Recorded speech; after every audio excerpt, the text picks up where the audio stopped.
Let's separate a puppy from its mother and siblings. It's quite likely that it will bark frequently during the first days in our home. It doesn't bark because it's not being well cared for. The reason for this behavior is much simpler. Since birth, the puppy is used to barking when it is separated from its mother so she can quickly find and adopt it.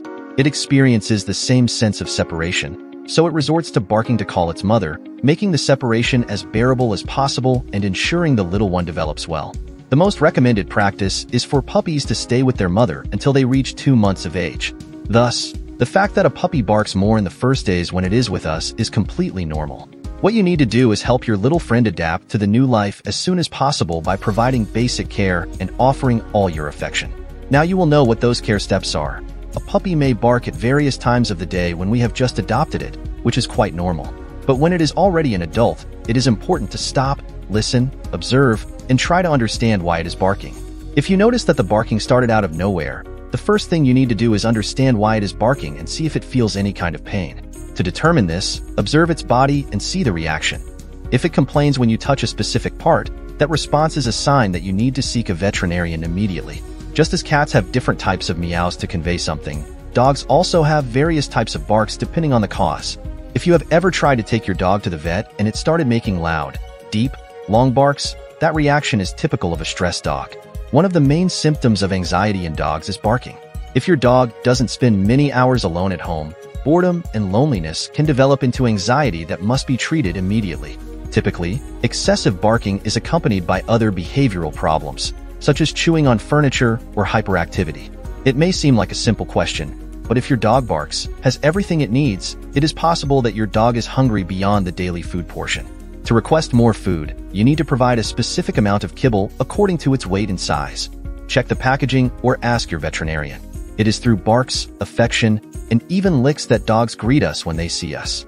Although it may not always seem so, dogs can also be very affectionate, showing that they are happy with us and pleased with our presence. Therefore, they may bark a lot when we arrive home after being away all day, when they wake up, or when we pass by them in the hallway. As you can see, not all reasons that answer the question, "Why does your dog bark?" are negative. When we see that our dog is not sick, we provide a proper diet, it doesn't suffer from anxiety and barks when it sees us, but does so in other situations, it is most likely seeking attention because we are not dedicating the time it needs. If you have just adopted a street dog and notice that it barks a lot each time you approach, have visitors at home, or hear a strange noise, it is most likely doing this because it feels threatened and is constantly on the defensive. Remember that it has been exposed to all sorts of dangers. It could have been a fight with other dogs, or someone may have hurt it. In these cases, dogs that believe they are in danger emit barks similar to a strong, loud, high-pitched, and long scream. When dogs are in heat, they emit very long, high-pitched, and loud barks so that female dogs can find them and mate. Usually, when they are in this phase, they tend to exhibit a more affectionate attitude than usual, rubbing on the ground to release the instinct and even whimper. Well, it's clear that there are many causes for a dog to bark, and some of them are due to serious health reasons that require a veterinarian's help to diagnose the illness and start the best treatment. In any case, ignoring it is never the solution. Paying attention to our dog can be the key to timely identifying an illness, treating a mental disorder, changing food, or realizing that we were not providing all the care it needs.